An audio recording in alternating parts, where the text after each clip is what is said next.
जय जय महालक्ष्मी काशीखंड त्रिशक्ति। नमस्कार, मैं तृप्ति आज आप सबके सामने अपने पूर्व में किए गए वादे के अनुसार अपना वो संपूर्ण परिचय कि कैसे मैं एक साधारण घरेलू महिला से ईश्वर की उस अनंत ऊर्जा के अधीन होते हुए आज इस बदले हुए स्वरूप से आप सभी के सामने हूँ। मेरे परिचय के रूप में मैं उन सभी लोगों के सामने हूँ जो मेरे पूर्व परिचित नहीं हैं। मेरे परिवारजन, मेरे इष्ट मित्र, ये सभी लोग मुझे जो बचपन से देखते आ रहे हैं और आज इस अवस्था तक पहुँचे हैं, उनके अलावा मैं उन सभी लोगों से जुड़ने के उद्देश्य से अपने इस YouTube चैनल श्री महालक्ष्मी वेदी के माध्यम से मैं आप सभी के सामने हूँ।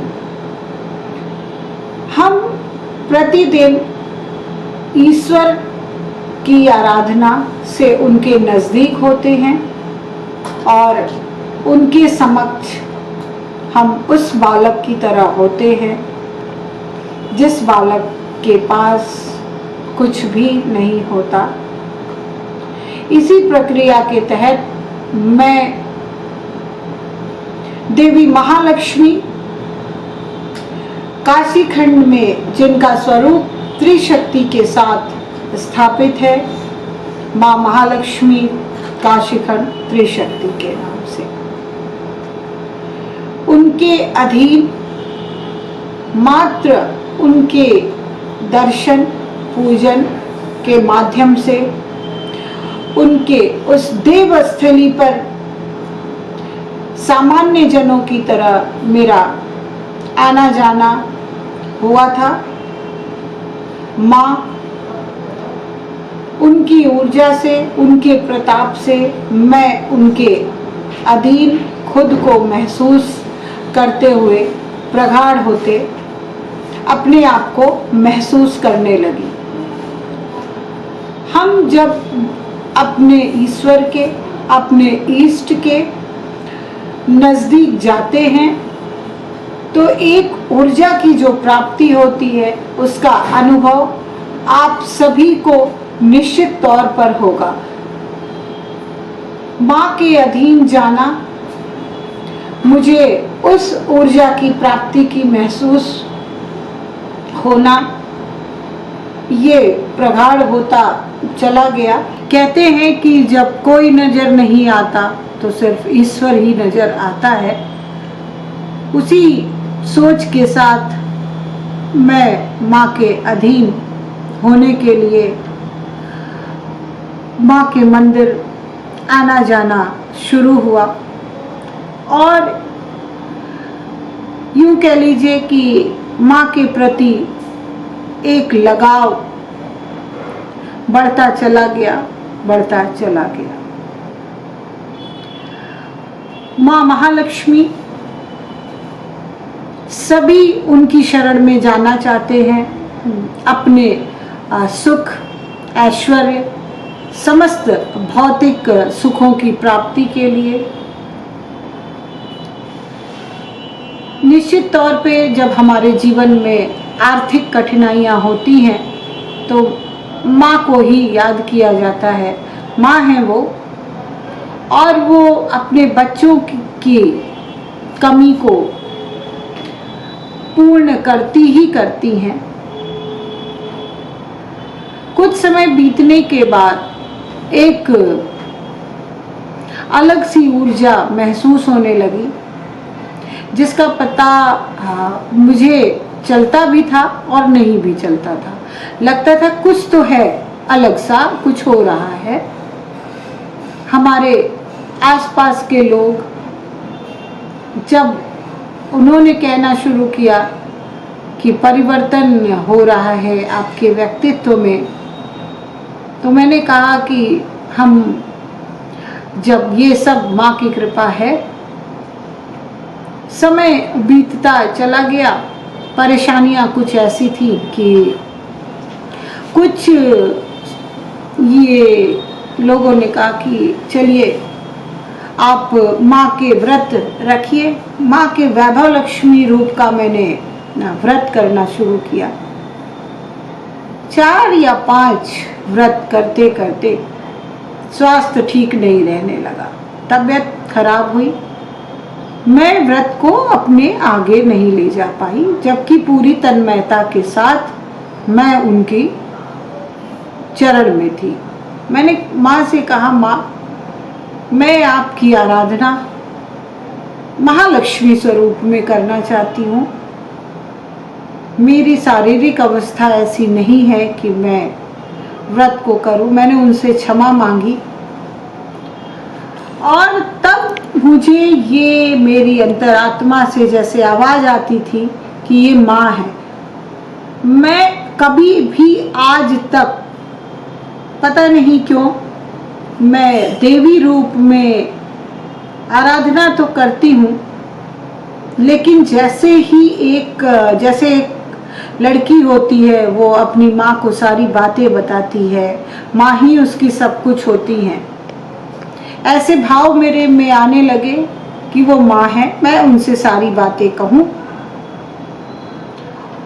और फिर ये सिलसिला शुरू हुआ कि मैं पुत्री, आप मेरी माँ।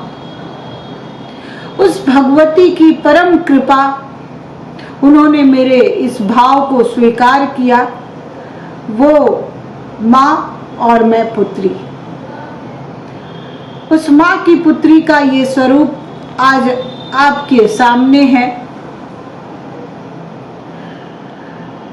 घटना उस दिन की है। मैं अज्ञानता से परे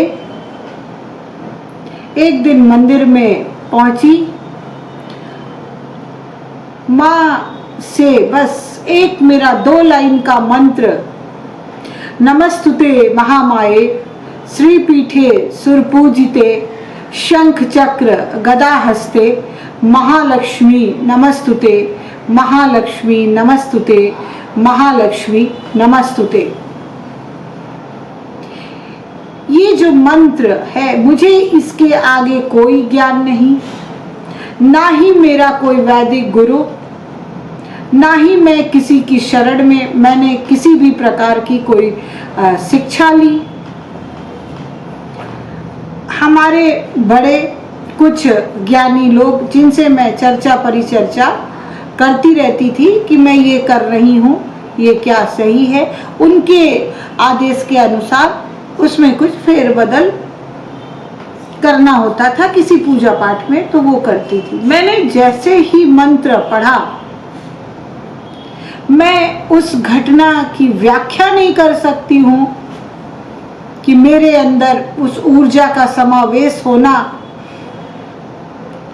5-10 मिनट के लिए मैं मंदिर में शिथिल अवस्था में थी और बस मन में एक ही ख्याल कि माँ अगर कोई त्रुटि हो गई हो तो मुझे आप क्षमा करें।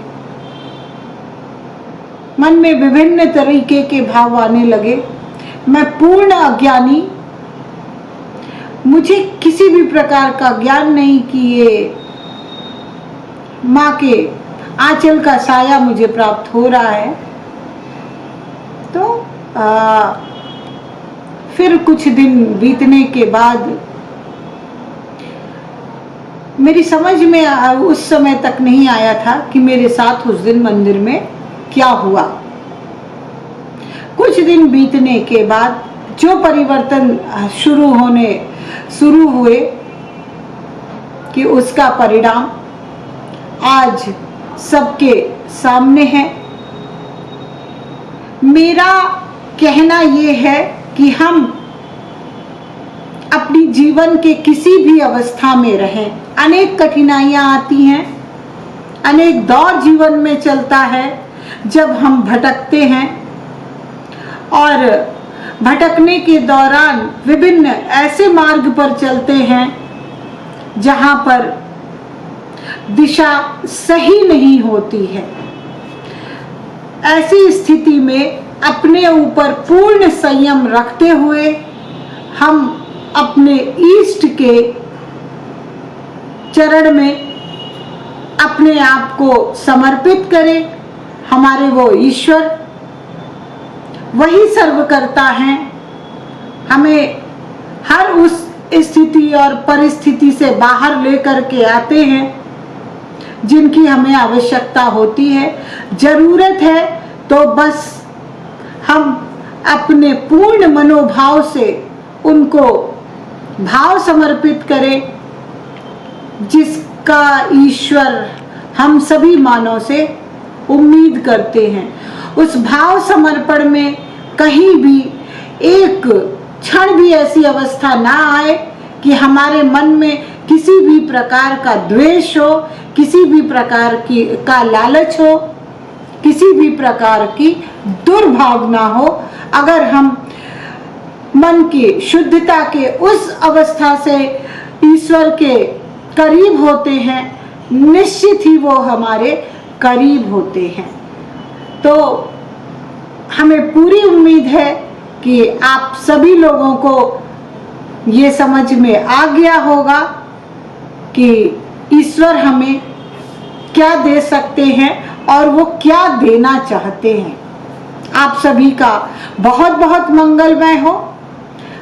माँ से प्रार्थना, माँ महालक्ष्मी काशीखंड त्रिशक्ति से प्रार्थना कि जो भी हमारा ये वीडियो देख रहा है या मेरी बोली उन तक पहुंच रही है किसी भी माध्यम से, उन सभी का माँ कल्याण करे और उनकी आर्थिक स्थिति, पारिवारिक स्थिति, स्वास्थ्य की उत्तम स्थिति का वरदान दे और वो अपने जीवन में सफल रहे। जय जय महालक्ष्मी काशीखंड त्रिशक्ति।